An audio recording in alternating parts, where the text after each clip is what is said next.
Hello everybody at GitKon. My name is Dries Buytaert and I'm the founder and project lead of Drupal. I actually started Drupal 21 years ago, a long time ago. And today I'm still the project lead, and I did Drupal as a hobby project for 7 years. After 7 years I started a company called Acquia. I'm the chief technology officer at Acquia, and Acquia is about 1,500 employees today. So in the last 15 years, both Drupal and Acquia, my company, have grown quite a bit. But let's get into it. Let me tell you a little bit more about myself, how Drupal came to be, how Drupal grew, and then also I'll talk a little bit, just a little bit, about Acquia along the way as well. So first of all, for those of you that don't know Drupal, Drupal is an open source web content management system. It basically means it's software that you can build websites with. And today it's a lot more than just websites. Could be any kind of web application. Drupal is even known to power the entertainment system in airplanes, for example. So anything with a screen that you want to deliver content to, Drupal can be used for that. And literally dozens and dozens of different kinds of applications. Drupal is a very dominant player in the market. 2 to 3% of all the websites in the world run on Drupal, which is obviously quite a bit. But then we also have a very active community of contributors. Every year, over 10,000 people contribute to Drupal to help make Drupal better, and over 1,100 or so different organizations also contribute to Drupal, which is pretty cool. And then we have some other crazy stats, some which I can't quite understand, to be honest. One of them is actually that our website, Drupal.org, we also say D.O, I may use that term, but Drupal.org for some reason gets 1.2 million unique visitors each month. And to me that's just kind of mind-boggling, because it's not that interesting of a website. I mean, it's a website about Drupal, a web content management system. It's not a news website or something, what people or more people would be interested in. But anyway, as I mentioned, I started Drupal. This is actually a photo of me, over 20 years ago, and I'm sitting in my dorm room in Antwerp, Belgium, where I started the Drupal project. And you can see that I was and am, honestly, your typical geek. I have a stamp collection, a chessboard, compiler books, all that kind of stuff. And at the time I just started Drupal because I wanted to share some messages with friends, other people at my dorm. This was obviously in the early days of the internet and the relatively early days of the web. And I had a need, an itch to scratch, as we say in open source, which was to share messages, but I also wanted to learn about PHP and MySQL. And at the time, believe it or not, 21 years ago, these were kind of the new kids on the block. Up until that point, people had built websites, sometimes in C or Perl and these kinds of languages. And PHP was a breakthrough at the time, and MySQL was also a breakthrough because a lot of us used to store data just in text files on our web server. So having a database and having PHP was kind of interesting, and I figured I would spend a couple of nights building this platform. I would spend a couple nights learning about PHP and MySQL, and also then end up with something that was useful. And I did that. And I actually kept working on it for the next now 21 years. But when I finished school, I finished my university, I decided to move the intranet, the message board that I built, to the public internet. And there's a whole story about that as well, on how it came to be named Drupal and Drupal.org and etc. etc. But eventually I moved my application that I built for fun from my intranet to the public internet, and it was born as Drupal in 2001. We actually share the same birthday, not only the date or the day and the month, but also the year with Wikipedia. A little side fact. And I kept working on my project. I kept working on Drupal, and I started to attract an audience of people interested in the future of the web. And eventually something pretty cool happened. In 2003, so a few years into the development of Drupal, Howard Dean, which at the time was a presidential candidate in the United States. He was, I would say, an underdog. He had only very limited chance of winning. But he did something very cool. Like, he was the first presidential candidate in the history to really leverage the internet to campaign. And so he built this platform which was called Dean Space, which was all about organizing his supporters, a grassroots community of supporters, to help campaign for him. And he built this platform on top of Drupal, which was kind of cool. And the impact of that for Drupal is that oftentimes we got a small reference or mention in sort of in the media. Could be Time Magazine or Wall Street Journal, you name it. It would talk about how Howard Dean, this underdog, managed to get surprisingly far, all leveraging this new technology, if you will, the web. And obviously these papers, these news articles, they would talk about Dean Space, and often they would do Dean Space, comma, built on the open source Drupal. And that actually led to more people being aware of Drupal and people getting involved. As a quick side note, Dean Space eventually was spun out as a little startup, and they kept building on Dean Space, and eventually it became a small little company, but actually helped promote Firefox too at some point, because they figured we have this campaign platform that we built on Drupal. There isn't another election for 4 years, so what else can we promote? And they decided to promote Firefox very shortly after Firefox was released. And so anyway, Drupal had a role to play in the promotion of Firefox and driving the adoption of Firefox. But anyhow, by 2005, I was now 5 years into Drupal almost. We had the idea of organizing the very first Drupal conference, and we organized it in Antwerp, where I was from, and about 30 people showed up. And I could not believe 30 people showed up. I could literally not believe it, because the first 4 years, 5 years of Drupal, I just worked on Drupal at night, on the weekend. It's not exactly something I would talk to my friends about. It was just something that I did. And so I couldn't believe that 30 people wanted to travel to Belgium to talk about Drupal every day for 1 week, which was kind of crazy to me. But it was an amazing event, and we decided to keep organizing these conferences. And then by 2005, later in the year, Drupal became more and more well known, and actually led to kind of a dramatic event, if you will. Up until that time, I had used a shared account on a server. I had a friend, Kjartan. He had a little web business. He had a number of customers running all on one server, and he gave me a shell account, or an account in that server, and it's on that account that I ran the Drupal website. And so by 2005, so many people came to Drupal.org, between quotes, that literally that server could not handle the load. And at some point it literally kind of melted, it crashed, and we couldn't get it back up. And I was a student, I didn't know what to do. And what I ended up doing is I replaced sort of all the pages on Drupal.org with an empty page, and in the middle of the page I added a PayPal button.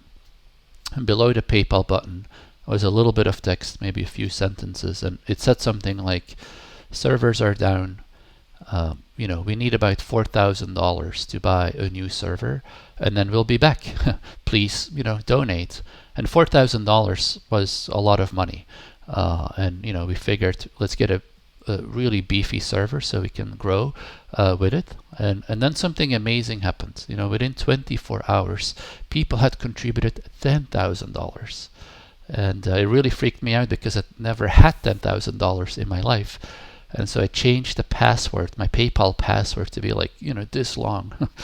And of course, PayPal blocked my account because they said, there was suspicious traffic. And that wasn't surprising, because the first 4 or 5 years of Drupal had maybe collected $50 total over all these years. So here I am within 24 hours, $10,000. And then something else happened. One of the CTOs of Sun Microsystems, which has since been acquired by Oracle, but obviously famous technology company, 20 years ago, he said, he emailed me and he said, hey, we have been using Drupal, which, by the way, I could hardly believe. But we can also ship you a server. They were known for building these, enterprise class servers, and so they actually ended up shipping a $7,000 server, and it sort of showed up at the doorsteps the next door. And then something else happened. The OSL, the open source lab at the university, Portland University in Oregon. They actually said, hey, we have this labs, we have students, computer science students as part of their education. They work in the lab, and if you send us a server, we can run your website. We'll give you free hosting or bandwidth, free electricity, and free labor, basically. Like, we have these students that can help maintain it. And so pretty incredible, right? Like, within 24 hours we had $10,000, a $7,000 server, and magically free hosting, free bandwidth, and people to help maintain these servers. And I wanted to tell that story in quite a bit of detail because I think it really showed how much people cared, and it showed that we're building something pretty amazing with Drupal. And so we made this poster, which is basically the DrupalCon logo, and on the poster we put all of the names of the people that contributed money, and we would take it with us when we had Drupal events or a conference, and we would put it on the wall as a thank you. And you can see that poster here on the screen. Meanwhile, Drupal kept growing. By 2006, we have all these organizations switching to Drupal. I remember MTV switching to Drupal. I remember MTV.com crashing because they switched to Drupal. And so I spent my nights and evenings helping them, and I did that free of charge. I would jump on a phone call, because this was before Zoom, etc. We would try and debug their problems, and I felt that was really important. These big organizations, these famous brands switching to Drupal, I felt like I had to make them successful.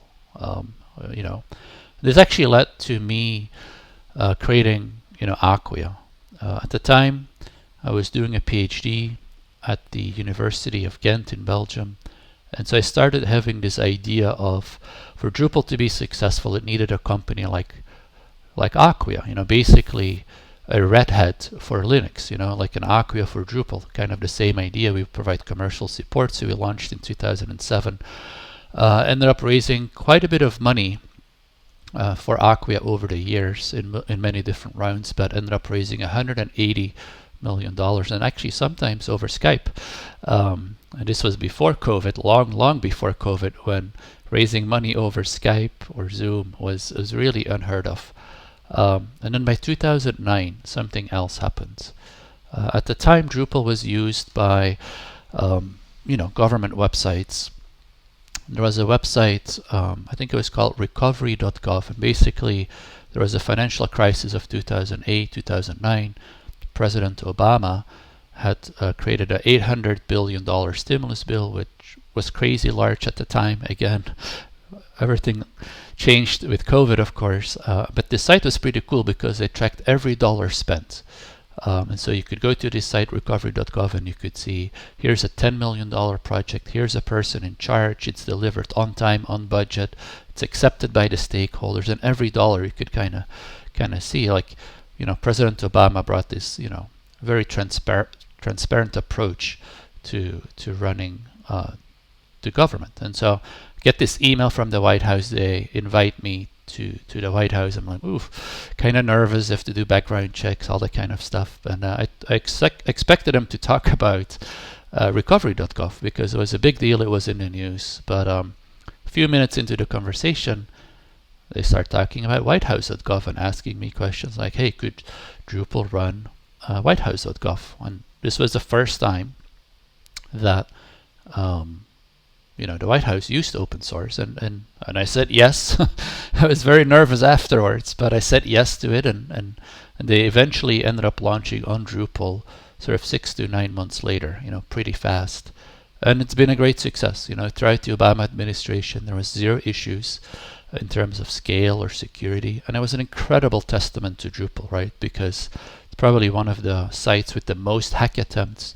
It gets tens of millions of visitors during a State of the Union, these kinds of things. And then Obama administration also really started innovating in a pretty cool way.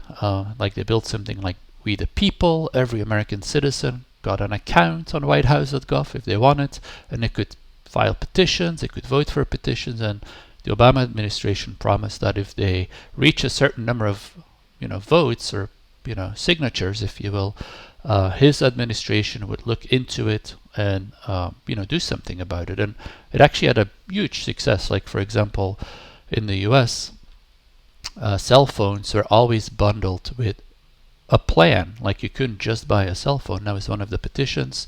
Immediately got a whole bunch of signatures, and they unbundled that. They said you have to unbundle cell phones from plans. Like you have to make an optional available like that.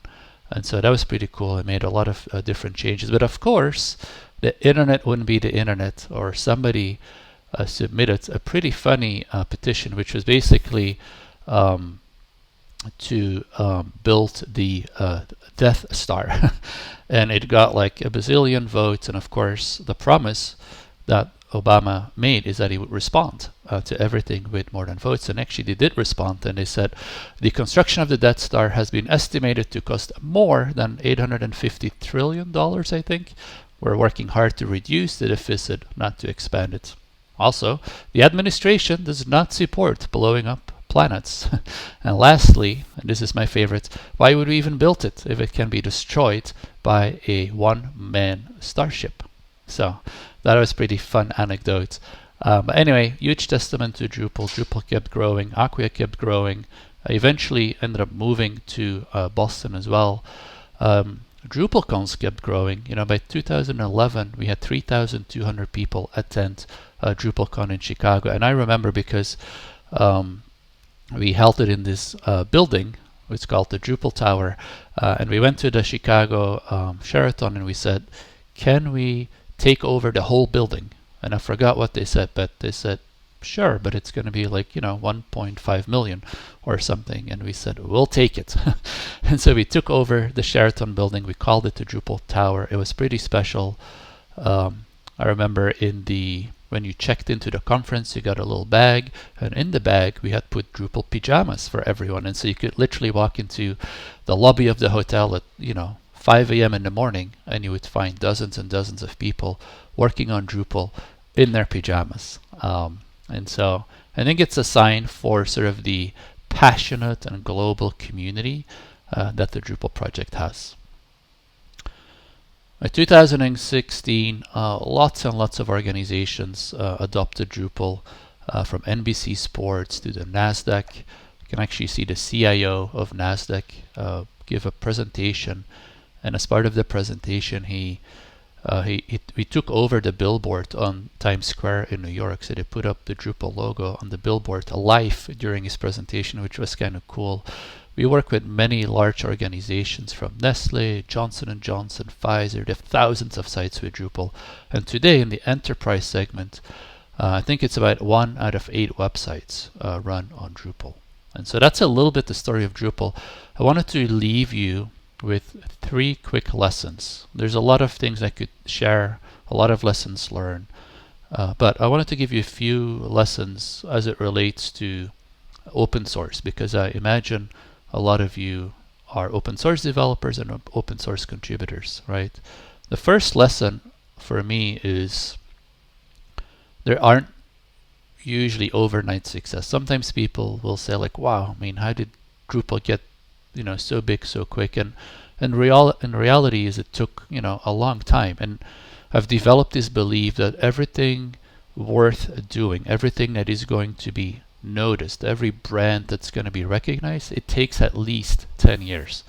And it took Drupal 10 years to become somewhat well known. It took Acquia 10 years to be somewhat well known. I think it's very typical. So I think it's important to put things in perspective. I see a lot of people that want to be successful within 6 months, a year, 2 years, and sometimes that happens, but often it takes a long time. So be persistent, keep building, and patiently keep focusing on building high quality software, good software that people will use, and you'll get there. The second lesson I wanted to share is that entrepreneurship and even open source is 80% sales and marketing. And I'm saying that in front of a developer audience. I know it's slightly controversial. It's on purpose. I'm an engineer by education, but a lot of what made Drupal and Acquia successful is being able to sell. And I don't necessarily mean selling in the traditional way, trying to sell a product, but in order for your project or your company be too successful, you have to sell your product to customers, obviously, but you also have to sell your vision to investors if you're planning to raise money. You have to sell your vision to potential hires. You have to convince them to join your company. You have to sell the vision to your community, your open source community, to convince them to go in a certain direction. You constantly have to do that, even after people join your company or people decided to join your open source project. You have to keep selling them their vision and next steps. And so, as an engineer myself, I never really learned that in school, so to speak, and I had to learn that the hard way. And so I would encourage you, if you have opportunities as an engineer, to get exposed to sales and marketing and really to embrace it instead of having sort of an adverse reaction to it, which I often see. It doesn't mean you have to be a salesperson, but it means you have to learn how to tell a story, get people excited, be clear in your communication, be exciting too in your communication. So I'm not saying I'm the best at it, not at all, but I will tell you I had to learn this over the years, and I feel like it's been pretty important. The last thing I want to say, and then I'll wrap up, is that success comes from working with great people. Like, Drupal isn't the result of me. Drupal is the result of thousands of people, tens of thousands of people contributing to the project. So I think success comes from having a good idea. There is no doubt about it. But then you need to combine it with good execution, and you need a great team to execute on that. And you have to combine it with an element of luck as well. And so that's it. That's what I wanted to share today. Hit me up. I have a website, Dries, DRI.es. You can email me at dries@buytaert.net. And happy to talk more. And by the way, Drupal is so old that we started with CVS, for those that remember that. We migrated to Subversion. I forgot when that was. Must have been 2007 or something. And obviously now for the last, I don't even know how long, decade plus, we have been using Git, of course. So if you want to get involved, you've got the skills. Thank you very much. Have a great conference.